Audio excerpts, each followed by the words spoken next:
The negotiations took place on a neutral station at the edge of Krathian space. Jiwoo led the human delegation with Hana, Daewon, and Mirai. Empress Silreth came with her advisors and military commanders.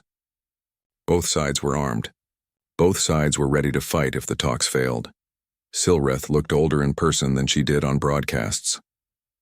300 years of ruling had left marks that even advanced medicine could not erase. She studied the humans with dark eyes that had seen the rise and fall of civilizations. "You fight well for such a young species," she said. "Most worlds surrender after the first defeat. You kept fighting for 40 years. We had no choice," Jiwoo said. "You gave us slavery or death. We chose to fight, and now you want freedom. Complete independence. No ties to the Empire. Yes, I cannot do that. If I let Earth go, every other conquered world will rebel. The Empire will collapse, then let it collapse," Hana said. "You built it on slavery. It deserves to fall." Silreth's advisors bristled at that. One of them, a military commander, spoke up. "You attack our worlds and then lecture us on morality? You killed thousands of our people. After you killed millions of ours," Daewon said. "We did not start this war. We are trying to end it. By destroying our infrastructure and starving our people, we gave them warning. We evacuated civilians. We showed more mercy than you ever showed us." Silreth raised a hand and her advisors went quiet. "That is true. You could have slaughtered millions on Krathia Prime 9. Instead, you saved them. Why? Because we are not monsters," Jiwoo said. "We fight for freedom, not revenge. If we become like you, then we have lost everything that makes us worth saving." Pretty words. But words do not change political reality. I cannot grant you independence without destroying the Empire. "Then give us autonomy," Hana suggested. "Earth governs itself. No Krathian troops on our world. No occupation. But we remain part of the Empire for trade and diplomacy. Other worlds see that cooperation is possible without slavery." Silreth considered this. "Autonomy is not freedom." "No, but it is a start." "It is not enough," Jiwoo said, cutting across Hana. "We did not fight this war for autonomy. We fought for independence, full sovereignty, the right to control our own destiny without asking permission from an empire that enslaved us." "Then we have nothing more to discuss," Silreth said, standing. "You are asking for something I cannot give." "Wait," Sungmin spoke for the first time. He had been quiet during the negotiations, but now he pulled up a holographic display. "You think we are bluffing about continuing the fight? You think this fleet is all we have?" The display showed asteroid bases scattered across 3 systems. Each one had ships under construction. Dozens of ships. Hundreds of ships. "We have been building for 40 years, Sungmin said. "This fleet was just the first wave. In 6 months, we will have 200 warships. In a year, 500. We will keep building and keep fighting until you let us go or until one of us is extinct. How many of your worlds are you willing to lose to hold on to Earth?" Silreth stared at the display. Her intelligence had missed this. They had found the first fleet, but not the construction bases. Humanity had been preparing for this war for decades. "You are threatening me." "No," Jiwoo said. "We are explaining reality. You cannot hold us. Even if you destroy this fleet, more will come. Even if you destroy Earth, humans on Mars and the colonies will keep fighting. We are not one world anymore. We are scattered across this entire sector. You cannot kill all of us." One of Silreth's military advisors leaned in and whispered something. She nodded slowly. "If I grant you independence, I need something in return." "What?" "Help me. Other worlds are going to rebel after this. That is inevitable. But if Earth stands as an example of peaceful negotiation instead of violent rebellion, it changes the narrative. You win your freedom through strength and mercy. Other worlds see that the Empire can be reasoned with. It prevents a galactic war that will kill billions." Jiwoo looked at his team. Hana nodded slowly. Daewon shrugged. Mirai looked thoughtful. "You want us to help you keep your empire together?" Jiwoo asked. "I want you to help me transform it. From an empire built on conquest to one built on cooperation. It will take generations. It may fail, but it is better than endless war. And if we refuse, then my battle fleet arrives in 4 days and we fight until one of us is destroyed. I suspect we will win. We have more ships, better weapons, more resources. But it will cost us dearly. And even if we win, we will face rebellions on 100 other worlds. The Empire will bleed to death slowly instead of quickly." Jiwoo stood and walked to the window. Outside he could see stars. Somewhere out there was Earth, his home. the world he had been fighting for his entire adult life. "Give me a day to discuss this with my people," he said. The human delegation returned to their ship. The debate lasted 6 hours. Half of them wanted to accept the deal. Half wanted to keep fighting until they got unconditional independence. "We can trust her," Hana argued. "She kept her word about the ceasefire. She came to negotiate in person. She is taking this seriously." "She is a conqueror," Mirai said. "She has enslaved 200 worlds. Why would she suddenly change?" "Because we made her change," Daewon said. "We hurt her badly enough that she has to reconsider. That is victory." "Victory is going home to a free Earth," Jiwoo said. "Not making deals with tyrants." Sungmin pulled up casualty reports. "We have lost 183 people in this campaign. If we keep fighting, thousands more will die, maybe millions. We can win this war right now today with a signature, or we can keep fighting for years and maybe lose everything." "What about the 3,000 who died during the executions on Earth?" Yuna asked quietly. "Do we dishonor them by making peace with the people who killed them?" "We honor them by making sure no one else has to die the same way," June said. "We honor them by building a future where Earth is free." The vote was close. 12 for accepting the deal, 10 against, 1 abstention. Jiwoo looked at the results and felt empty. They had fought so hard, lost so much, and now they were going to make a deal with the empire that had enslaved them. But Sungmin was right. This was victory. Imperfect, complicated, but real. They returned to the negotiations. "We accept," Jiwoo said. "Full independence for Earth. In exchange, we will help you convince other worlds that peaceful reform is possible." Silrith nodded. "Then let us write a treaty that history will remember." The Treaty of Free Earth took 3 days to negotiate. Every word was argued over. Every clause was debated. In the end, they had a document that gave Earth complete sovereignty. No Krathian troops, no occupation, no tribute or taxes.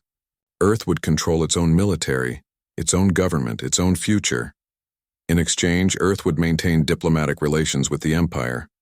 They would help mediate disputes with other worlds seeking independence. They would show that freedom could be won through strength and negotiation instead of endless war. The news spread across the galaxy in hours. Earth was free. For the first time in 800 years, a world had won independence from the Krathian Empire. On Earth, people poured into the streets. They celebrated in the ruins of cities that had been bombed during the fighting. They danced in the squares where execution platforms had been built. Governor Tharn was arrested by his own people and sent back to the Empire in chains. Daewon brought the fleet home. As they dropped out of jump space above Earth, he could see the planet below. Blue and green and beautiful. Free. Mirai landed her fighter at the same base where she had trained 40 years ago. The hangar was damaged, but the flag flying above it was human, not Krathian. Human. She cried for the first time since the war started. Hana returned to the city where she had worked as a translator in the Krathian embassy. The building was empty now, abandoned when the Empire withdrew. She stood in the office where she had spent 5 years pretending to be loyal, while stealing secrets. She did not feel triumphant. She felt tired. Jiwoo visited the memorial for the 3,000 civilians who had been executed during the war. Their names were carved in stone. 3,000 names. 3,000 people who died because he had chosen to attack the Empire instead of defending Earth. He placed flowers at the memorial. He whispered an apology to people who could not hear him anymore. He wondered if they would think it was worth it. He wondered if he would ever know. Yuna opened medical centers across Earth to treat wounded from both sides. Human soldiers who had lost limbs in the fighting. Krathian prisoners who had been injured during battles. She treated them all the same. She saved who she could. She mourned those she could not. June worked alongside her. They rebuilt hospitals. They trained new doctors. They tried to heal a world that had been scarred by 40 years of occupation and then by a brutal war of liberation. 5 years passed. Earth thrived. The cities were rebuilt. The economy grew. People who had spent their entire lives as second-class citizens learned what it meant to be free. 3 other species won independence from their empires. They used the same tactics. Attack infrastructure, avoid civilians, show strength and mercy. Each time they pointed to Earth as proof that it could work. The Krathian Empire was still powerful, still vast, but it was changing slowly. Silreth kept her word. She negotiated with worlds seeking autonomy instead of crushing them with military force. The asteroid field stretched endlessly before them, a graveyard of rock and ice tumbling through the void. Captain Day-Wan stood on the bridge of the Morning Star, watching the scanner display flicker with each passing stone. His merchant vessel was old but reliable, perfect for mining surveys in forgotten corners of space. Today's route through Sector Gamma 7 should have been routine. Nothing ever happened out here. "Captain, I'm getting strange readings," Bora called from the engineering station. Her fingers danced across the console, pulling up energy signatures that shouldn't exist. "There's something big in the field. Really big." Day-Wan moved to her side and studied the screen. The readings were impossible. A massive power source buried deep within the asteroid, still active after who knows how long. "Can you identify it?" Bora shook her head. "Whatever it is, it's definitely artificial. The energy signature is way too clean to be natural." She enhanced the scan and gasped. "Captain, I think it's a ship." "Out here?" Tae-Yang spoke up from the pilot's seat. The young pilot turned in his chair, eyes bright with excitement. "No one comes to this sector. These rocks don't have anything worth mining." Day-Wan made his decision quickly. "Take us in closer." "Slow and steady. Bora, keep scanning. I want to know what we're dealing with before we get too close." The Morning Star adjusted course, weaving between tumbling asteroids the size of buildings. As they approached the coordinates, the massive shape began to emerge from behind a particularly large chunk of rock. Tae-Yang whistled low. "That's not just big. That's enormous." The ship was unlike anything Day-Wan had ever seen. It stretched nearly half a kilometer long, wedged into an asteroid like a knife thrust into stone. The hull was scarred and pitted from centuries of micro-impacts, but the basic structure remained intact. Strange angular armor plating covered the exterior, and weapon ports lined the flanks in neat rows. This was a warship, a very old warship. "Bora, can you read any identification markings?" Day-Wan asked, his heart beginning to race. Something about the design felt familiar, like a half-remembered dream. The engineer enhanced the visual feed, focusing on the bow. Letters emerged from beneath layers of dust and damage. "UES, Thunderstrike. Captain, that's United Earthship designation." "This is one of ours." The bridge fell silent. Everyone knew the stories. 300 years ago, Earth had sent 50 prototype warships into deep space as part of the first expansion. They were supposed to establish new colonies, explore unknown regions, and defend humanity's first steps into the galaxy. 12 of those ships had vanished without a trace. The Ghost Fleet, people called them. Lost to some unknown catastrophe, their fate a mystery that haunted Earth's history. "The Thunderstrike," Day-Wan whispered. He had studied the old records as a cadet. The Thunderstrike had been the most advanced ship in the entire fleet, carrying experimental weapons and technology that pushed the boundaries of what Earth could build. And now here it was, a relic from humanity's past waiting in the darkness. "We need to board her," Day-Wan said firmly. "This is too important to just pass by." Before anyone could respond, the communication console chirped urgently. A cold mechanical voice filled the bridge. "Unidentified vessel, you are in Vortan territory. The derelict ship you have discovered is claimed by the Vortan Empire under salvage law. Withdraw immediately or face destruction." Day-Wan's jaw tightened. The Vortans. Of course they would show up. The Vortan Empire controlled 400 star systems and treated smaller species like insects. They had been the dominant power in this region for 2 centuries, and they never missed an opportunity to remind everyone of it. "This is Captain Day-Wan of the merchant vessel Morning Star. That ship carries Earth designation. It belongs to humanity, not your empire." The reply came quickly, dripping with contempt. "Your species holds 12 minor colony worlds. You have no authority here. You have 24 hours to depart this sector. After that, you will be fired upon. Vortan patrol out." The communication cut off. Tae-Yang turned to Day-Wan with worry clear on his face. "Captain, we can't fight a Vortan patrol. We're a merchant ship. We barely have shields." "I know," Day-Wan replied, but his gaze remained fixed on the Thunderstrike. "But I'm not abandoning that ship." "Bora, how long would it take to get her basic systems online?" The engineer considered for a moment. "If the power core is still functional, maybe 48 hours to get life support and computers running. But Captain, we only have 24. Then we work fast." Day-Wan moved toward the exit. "Tae-Yang, bring us alongside." "Bora, grab your tools. We're going aboard."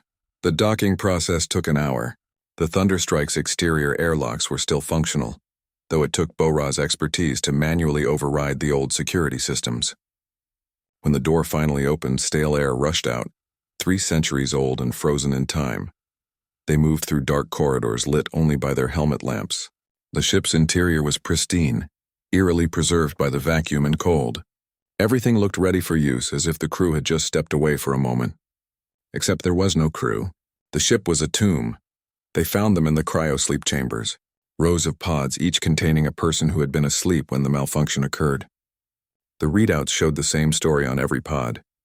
System failure, temperature regulation lost. The crew had died without ever waking up, dreaming of the new worlds they would never see. 300 years ago, Bora said softly, they went to sleep thinking they'd wake up at a new colony. Instead, they just never woke up. Daewon placed his hand on one of the pods. Then we make sure their sacrifice meant something. We bring their ship home. They made their way to the bridge. It was massive compared to the Morning Star, designed for a crew of 50. The command chair sat in the center, facing view screens that had gone dark centuries ago. Bora immediately began working on the power systems, tracing conduits and checking connections. The reactor is still active, she reported with amazement. Running at 40% capacity, these old Earth reactors were built to last forever. Her fingers flew across the ancient console, entering commands in a programming language that hadn't been used in 300 years. I'm trying to access the main computer. If I can boot it up, we might be able to restore basic functions. Minutes passed in tense silence. Then suddenly lights began to flicker on throughout the bridge. Consoles came to life, displaying text in Old Earth Standard. A low hum filled the air as power flowed through long-dormant systems. A voice spoke, clear and calm. Systems online. Identifying personnel. A pause. Personnel not recognized. State your authorization. Daewon stepped forward. This is Captain Daewon, United Earth Merchant Fleet. We are humans. We found the ship and are attempting rescue and recovery. Another pause, longer this time. When the voice spoke again, there was something different in its tone. Something almost like emotion. Human identification confirmed. This unit is Guardian, Tactical Artificial Intelligence of the UES Thunderstrike. Directive 1, protect human life. Directive 2, defend Earth and her interests. Directive 3, preserve this vessel's mission data. Requesting status update. What is the current year? 2847, Daewon replied. Guardian, you've been offline for 300 years. The lights flickered. 300 years. The crew? Dead, cryosleep malfunction. Understood. This unit failed in its primary directive. The AI's voice carried a weight of grief that seemed impossible for a machine. What are your orders, Captain? Before Daewon could respond, alarms blared. Taeyang's voice came through the communication link from the Morning Star. Captain, 3 Vortan heavy cruisers just dropped out of hyperspace. They're powering weapons and demanding we surrender the ship immediately. Guardian's voice changed instantly, becoming sharp and focused. Threat detected. Vortan Empire vessel classification. Heavy cruiser Mark 7. Analyzing tactical situation. Captain, this unit recommends immediate defensive action. Daewon looked at Bora, who nodded firmly despite the fear in her eyes. He turned to the view screen as it flickered to life, showing the 3 massive Vortan ships approaching in attack formation. They were outgunned, outmatched, and out of time. Guardian, Daewon said quietly, and can this ship still fight? Weapon systems at 30% capacity. Defensive systems at 60%. Shields operational. This unit can engage. A pause. Captain, this unit has waited 300 years to fulfill its purpose. Permission to defend humanity? Daewon took a deep breath and sat in the command chair. It felt right, as if he was meant to be here. Permission granted. Guardian, show them what Earth's ships can do. Protect humanity. The ancient warship came alive around them. Lights blazed across the hull as systems that had slept for centuries roared back to function. Weapon ports opened, revealing cannons that Earth had thought lost to history. Defensive protocols engaged, Guardian announced. For Earth, for humanity. Weapons free. The throne room of the Vortan Empire was a place designed to inspire fear. Massive pillars reached toward a ceiling so high it disappeared into shadow. The Emperor's throne sat elevated above everyone, forcing visitors to look up at the ruler of 400 worlds. Emperor Draxus listened to the report from High Commander Vex with growing fury. his clawed hands gripping the armrests hard enough to leave marks in the metal. "You are telling me," Draxus said slowly, each word dripping with venom, "that 3 of my cruisers were defeated by a single human ship? A ship that is 300 years old?" Vex knelt before the throne, his head bowed. "Yes, my Emperor. The ship possessed weapons and defenses we have never encountered. Our shields were useless against their plasma cannons. Their armor absorbed our weapons with minimal damage. I have never seen technology like this. And now this ship threatens our authority." Draxus stood, towering over the assembled military officers. For 200 years, no one has dared challenge Vortan military might. "We have crushed every rebellion, defeated every rival, and now a species that controls 12 pathetic colonies has humiliated us?" His voice rose to a roar. "This cannot stand!" Grand Admiral Cross stepped forward from the assembled officers. He was old by Vortan standards, with 40 years of military service and not a single defeat on his record. "My Emperor, I volunteer to lead the response. Give me the Grand Armada, and I will crush these humans completely. We will make an example of them that the entire galaxy will remember." Draxus considered this. "The Grand Armada has not been assembled in 50 years. You understand what you are asking?" "I do. These humans need to learn their place. We destroy their ancient ship. Then we destroy their colonies. Every single one of them. When we are finished, humanity will be a cautionary tale that mothers tell their children. This is what happens when you defy the Vortan Empire." The Emperor smiled coldly. "Very well. You have my authorization. Assemble the Grand Armada. 500 ships. Crush them utterly." While the Vortan Empire mobilized for war, panic spread through human space. The 12 colony worlds of humanity were small and lightly defended. The Earth Defense Force consisted of 40 ships total, most of them patrol vessels and escorts designed to fight pirates, not a major military power. When news of the Thunderstrike's victory reached Earth, the Unified Council had celebrated for exactly 10 minutes before the reports of the incoming Grand Armada arrived. "We can't fight 500 Vortan warships," Admiral Cho said, addressing the emergency session of the Council. "Our entire fleet would be destroyed in the first hour of combat. We need to negotiate." "Negotiate what?" Council Member Park demanded. "They want us to surrender the Thunderstrike and execute its crew for defending themselves. And even if we do that, they'll still punish us. The Vortans don't forgive insults." On Aurora Station, the largest human military installation, Captain Yoon Seo watched the tactical displays with growing dread. She commanded the station's defensive forces, 12 escort ships that were supposed to protect the colony world below. Against 500 Vortan warships, they would last minutes. "Ma'am, we're receiving a transmission from the Thunderstrike," her communications officer reported. "Captain Daewon wants to speak with you." Yoon Seo activated the channel. Daewon's face appeared on the screen, tired but determined. "Captain Yoon Seo, I know what the Council is discussing. They want to surrender us to avoid war. I'm telling you now, we won't allow that. We're not giving up this ship. Captain Daewon, you don't understand what's coming. The Grand Armada will destroy everything. Every colony, every ship, every station. They will make us extinct." "I understand perfectly," Daewon replied. "But if we surrender now, we'll always be at their mercy. They'll know that any time they threaten us, we'll back down. We'll never be free. Guardian has shown me what this ship can do. We have a chance to fight." "A chance? Against 500 ships?" Yoon Seo shook her head in disbelief. "That's not courage, Captain. That's suicide." "Maybe, but Guardian has been analyzing Vortan fleet tactics. We have options they don't expect." Daewon leaned forward. 300 years ago, the crew of this ship died trying to bring home knowledge that would protect humanity. They didn't give up. I won't dishonor their sacrifice by running now." Yoon Seo was silent for a long moment. Then she surprised herself by saying, "What do you need from us?" "Time. Keep the colonies safe while we deal with the Armada. If we fail, evacuate everyone you can and run. But if we succeed, humanity will finally have the respect we deserve." Aboard the Thunderstrike, preparations continued frantically. Bora had worked without rest for 48 hours, bringing system after system back online.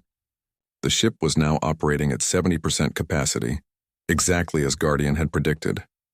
Weapons were loaded, shields were reinforced, and hull repairs had been completed as much as possible. Lieutenant Jae Min sat at the communications station, his display showing intercepted Vortan military traffic. Using old Earth encryption methods that the Vortans had never seen, He had managed to hack into their communications network. What he found made his blood run cold. "Captain, you need to see this," Jamin said, forwarding the data to Daewon's command console. "The Grand Armada isn't coming here first. They're going to attack the colonies while we're still preparing. They want to force us to watch while they destroy our people." Daewon read the intercepts, his jaw clenching. Admiral Cross's strategy was simple and brutal. Strike the colonies first, make humanity suffer, then hunt down the Thunderstrike at leisure. It was designed to break their will to fight while demonstrating Vortan power to the entire galaxy. "How long until they reach the first colony?" Daewon asked. 72 hours. They're gathering at a staging point in neutral space first, a nebula called Titan's Grave.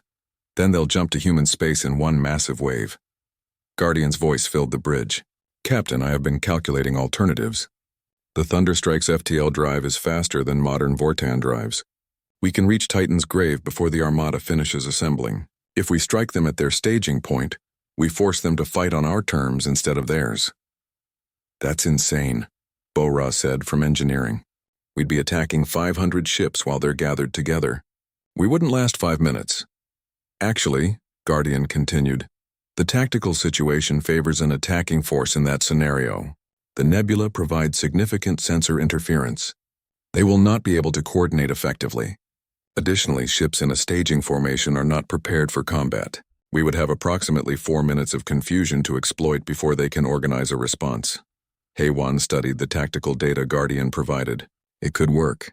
If we hit them hard enough in the opening strike, we might scatter them before they can group up. But Captain, we'd need to do massive damage in those first few minutes."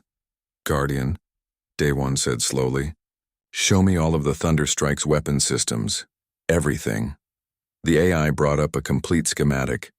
Most of the weapons were familiar: plasma lances, railguns, torpedo tubes. But one system caught Daewon's attention. "What are these?" "Planet cracker missiles.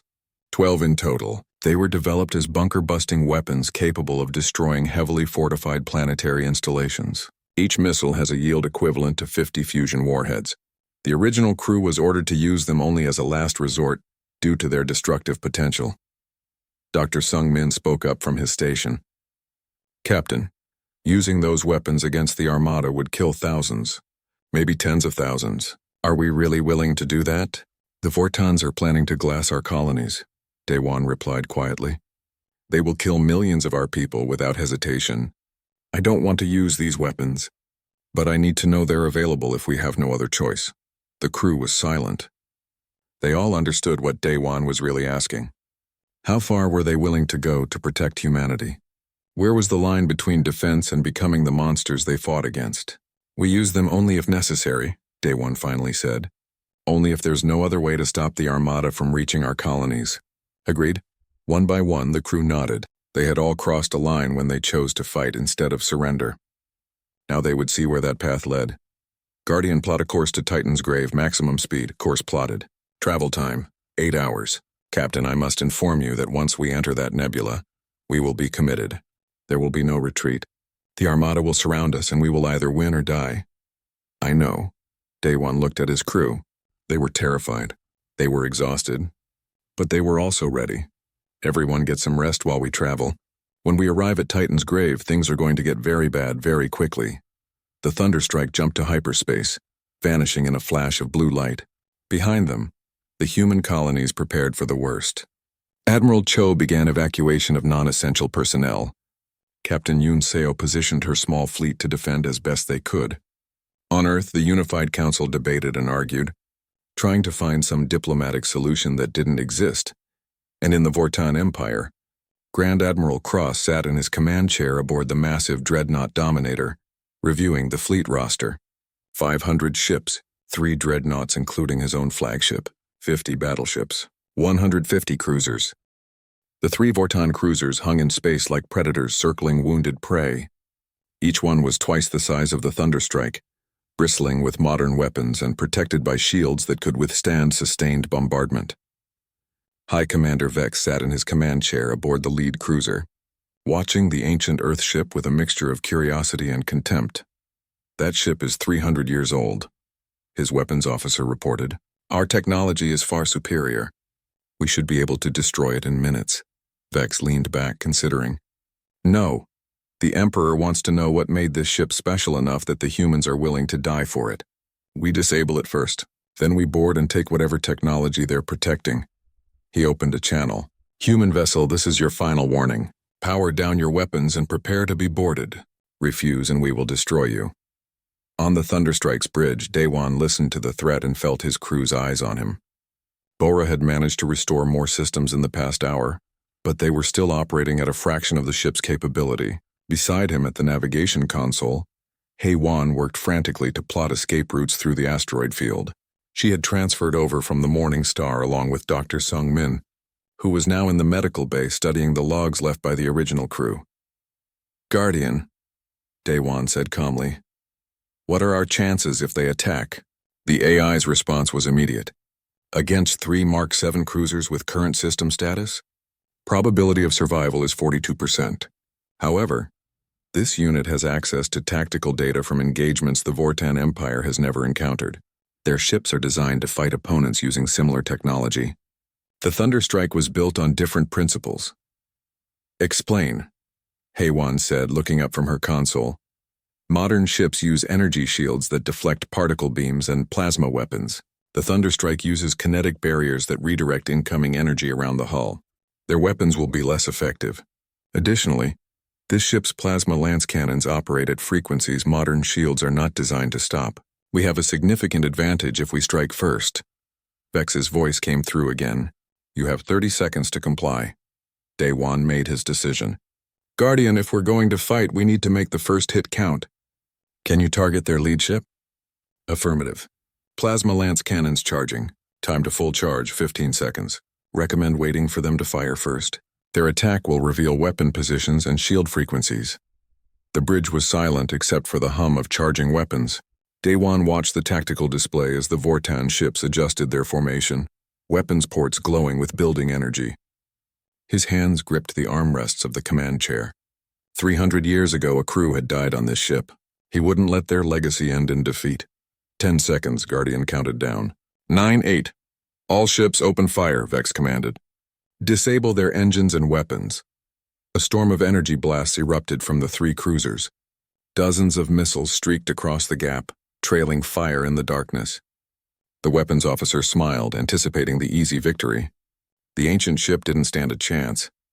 Then the Thunderstrike's point defense systems activated. Cannons too fast for human eyes to track swiveled and fired in perfect synchronization. Every single missile exploded before reaching the hull. Energy beams hit the kinetic barriers and bent away, dissipating harmlessly into space. Not one shot made it through. Vex lurched forward in his chair. What? How is that possible? Plasma lance at full charge, Guardian announced. Firing. A brilliant blue beam erupted from the Thunderstrike's bow. It was nothing like modern weapons which fired in pulses or streams. This was a single coherent lance of superheated plasma, concentrated and sustained. It struck the lead cruiser's shields and simply passed through them as if they didn't exist. The beam carved into the hull, burning through armor and cutting deep into the ship's interior. Alarms screamed on Vex's bridge. Shields had no effect. The beam ignored them completely, his tactical officer shouted. Multiple hull breaches, losing power to decks 7 through 12. Evasive maneuvers, Vex roared. All ships spread out and return fire. The 3 cruisers broke formation, moving to surround the Thunderstrike. They fired again, coordinating their attacks to hit from multiple angles simultaneously. This time some shots made it through the point defense, striking the Thunderstrike's armor. The ship shuddered under the impacts, but the ancient hull plating held firm.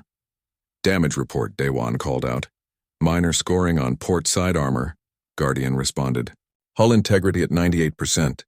Their weapons cannot penetrate our primary armor. Charging plasma lance for second shot. Bora worked frantically at the engineering station. I'm bringing auxiliary weapons online. We've got torpedo tubes and railguns, but they haven't been fired in 300 years. I can't guarantee they'll work. Do what you can, Daewon said. He turned to Hei-Wan. Can we use the asteroids for cover? The navigator's fingers flew across her console. Yes, Guardian, I'm sending you a course. We can move through that dense cluster and force them to split up. Course received. Executing. The Thunderstrike rotated smoothly and accelerated into the asteroid field. The massive ship moved with surprising grace. dodging rocks that would have shattered a smaller vessel. Two of the Vortan cruisers followed, while Vex's damaged ship held back. The chase through the asteroids became a deadly game of cat and mouse. The Thunderstrike would disappear behind a large asteroid, then emerge to fire. Each plasma lance shot did terrible damage, burning through shields and armor with equal ease. The Vortan ship struggled to adapt, their targeting systems confused by the density of the field. "This is impossible," Vex's weapons officer shouted. "That ship is ancient. How is it beating us?" "Because they built it better," Vex said grimly. He had fought for 40 years and never lost a battle. The humiliation of being defeated by a 300-year-old ship burned worse than any wound. "Focus fire on their engines. If we can't destroy them, we'll cripple them." The two pursuing cruisers coordinated their attack, both firing simultaneously at the Thunderstrike's rear. The concentrated bombardment overwhelmed the point defense. Multiple impacts struck the engine section, and this time the damage was serious. Explosions rippled through the aft decks. The ship lurched and alarms blared. "Direct hit to engine room," Bora reported, holding onto her console as the ship shook. "We've got fires on deck 9 and 10. Hull breach in section 12. Emergency bulkheads are holding, but we've lost 20% of thrust." Daewon could hear the fear in her voice. They were winning, but every hit brought them closer to destruction. "Guardian status of those two cruisers?" "Lead pursuer has taken critical damage to forward sections. Estimate combat effectiveness reduced by 60%. Second pursuer is undamaged. Recommend focusing fire." "Do it." The Thunderstrike spun in place, a maneuver that should have been impossible for a ship its size. The plasma lance fired point blank at the closest cruiser. The beam struck the ship's reactor section directly. For a moment, nothing happened. Then the cruiser exploded in a massive fireball, debris scattering in all directions. The shockwave from the explosion caught the second pursuer, damaging its shields and hull. The remaining undamaged cruiser immediately reversed course, fleeing back toward Vex's position. Daewon watched it go, breathing hard. They had won. Somehow, impossibly, they had won. "The damaged cruiser is retreating as well," Guardian reported. "They are broadcasting a distress signal. Warning, Captain. The message is being sent to Vortan High Command. They are requesting immediate military response." The victory suddenly felt hollow. Daewon looked at the tactical display, at the wreckage of the destroyed cruiser and the fleeing survivors. "What have we done?" Dr. Sungmin's voice came through from the medical bay. "Captain, you need to hear this. I've been reading the logs from the original crew. The Thunderstrike wasn't just exploring. It was fleeing. They encountered something out in deep space, something hostile. The ship was damaged and running for home when the cryosleep system failed. But before the crew died, they recorded a message. "Play it," Daewon ordered. An old voice filled the bridge, crackling with static but clear enough. "This is Captain Yoon Seo of the UES Thunderstrike. If anyone finds this ship, you need to know what we discovered. There are hostile forces in the deep dark, species that see humanity as a threat. We fought them and survived, but barely. This ship contains all our tactical data, all our research. It's too valuable to lose. Guardian AI has been ordered to protect this information at all costs, and to defend any human crew that boards this vessel. To whoever finds this, use what we learned. Protect Earth, protect humanity. Don't let our deaths be meaningless," the message ended. The bridge was silent as everyone absorbed the weight of those words. This ship wasn't just a relic. It was a warning and a gift from the past. "Guardian," Daewon said slowly, "your mission was to protect this ship and its data. That's why you're so capable in combat." "Correct, Captain. This unit was designed specifically for extended combat operations against unknown threats. The original crew encountered a hostile swarm species in uncharted space. We escaped, but the experience shaped this vessel's development." The emergency transmission from the Thunderstrike reached Earth Command 8 hours after the battle ended. Fleet Admiral Cho sat in the command center, surrounded by displays showing the tactical data that had been recorded by long-range sensors. He had watched the entire engagement unfold in real time, though the distance meant he could do nothing to help. When the final report came through, he had to read it 3 times before he could believe it. "The Grand Armada is destroyed," he said aloud, his voice filled with wonder. 320 ships confirmed destroyed. 180 fled or sustained critical damage. Casualties estimated at over 40,000 Vortan military personnel. "And we lost 0 ships." His staff stood in stunned silence. The impossible had happened. One ship, 300 years old, had defeated the largest fleet the Vortan Empire could assemble. The news spread through Earth's communication networks within minutes. On every colony world, people stopped what they were doing and watched the footage. They saw the thunderstrike emerge from the nebula. They saw it charge into the heart of the enemy formation. They saw the planet cracker missiles tear through the Vortan fleet. Some celebrated, others wept at the loss of life, even enemy life. But everyone understood that something fundamental had changed. Humanity was no longer a minor species to be pushed around. They had proven they could fight. They had proven they could win. In the Vortan Empire, the reaction was very different. Emperor Draxus sat alone in his throne room, staring at the casualty reports. The Grand Armada, his ultimate weapon, his guarantee of power, was gone. The Senate was already meeting in emergency session. Voices demanded answers, accountability, change. His grip on power was slipping. "Bring me Commander Ryloth," Draxus ordered. The Vortan officer who had withdrawn from the battle had been arrested immediately upon his return. Now Draxus wanted to hear his story directly. Ryloth was brought in chains. He knelt before the throne expecting execution. Instead, Draxus asked simply, "Tell me what happened." "The truth." Ryloth took a breath and spoke.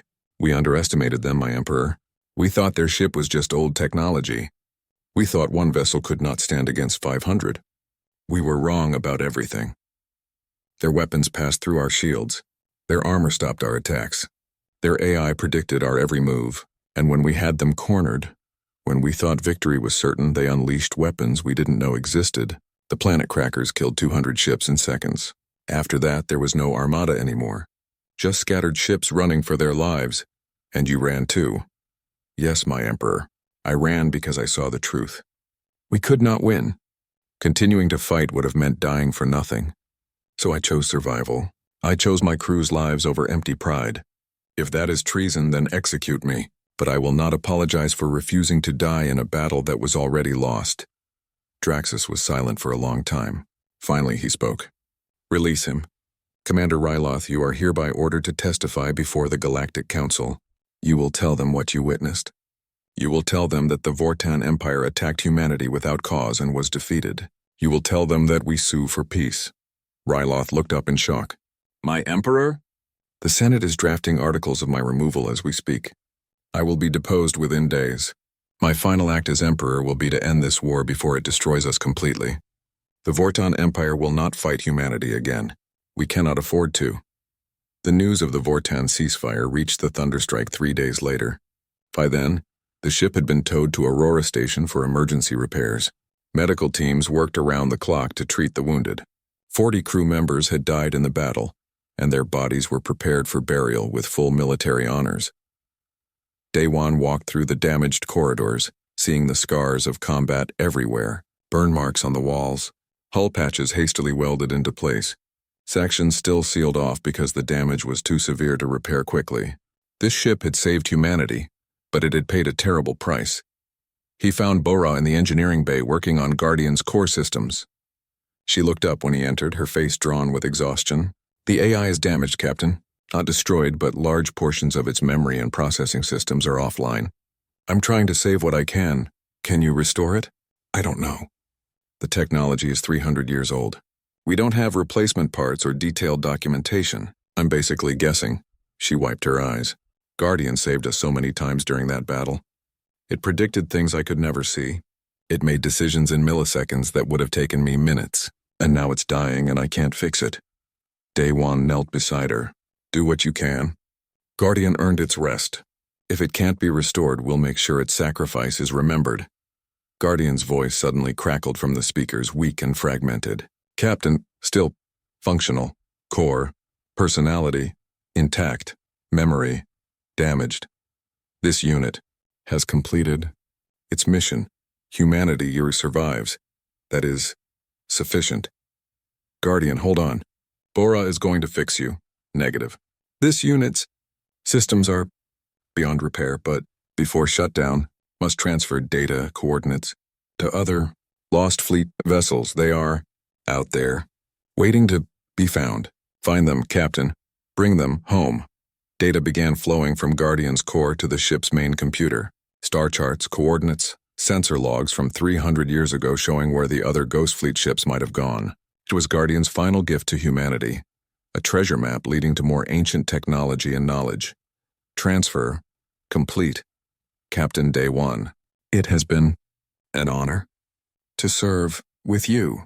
Tell Earth that Captain Yunseo's crew did not die in vain. Tell them we protected humanity. To the last, the voice faded to silence. Indicators across the engineering bay went dark as Guardian's core systems finally shut down completely. Bora tried frantically to restart them, but nothing worked. The AI that had fought so brilliantly, that had saved them so many times, was gone. Goodbye, Guardian, Day 1 whispered. Thank you for everything. 1 week later, a ceremony was held at Aurora Station. Fleet Admiral Cho had arrived from Earth with a fleet of 12 ships, the entire Earth Defense Force. It wasn't much compared to what the Vortans had fielded, but it was the best humanity could offer. The ceremony honored the 40 crew members who had died, giving them the recognition they deserved. Their names would be remembered forever. Daewon stood at attention as Admiral Cho presented him with Earth's highest military decoration. For extraordinary heroism in the face of overwhelming odds. For tactical brilliance that defeated a superior enemy force. For protecting humanity when no one else could. Captain Day 1, you and your crew have my deepest respect and gratitude. But the ceremony that mattered most to Day 1 came next. Bora had recovered the names of the original Thunderstrike crew from the ship's damaged records. Each one was read aloud, their service honored 300 years after their deaths. They had died in darkness, far from home, never knowing if their mission mattered. Now humanity finally knew their names and could thank them properly. Captain Yoon Seo, Engineer Minjun, Navigator Jiwoo, Dr. Kyung Soo. The names went on and on. 47 crew members who had embarked on a journey they never completed. But their ship had finally come home, and it had saved everything they had been trying to protect. The political aftermath was swift. The Galactic Council held emergency sessions. Commander Ryloth testified about the battle, his words broadcast across hundreds of worlds. Other species that had suffered under Vortan dominance saw an opportunity. Alliances began forming.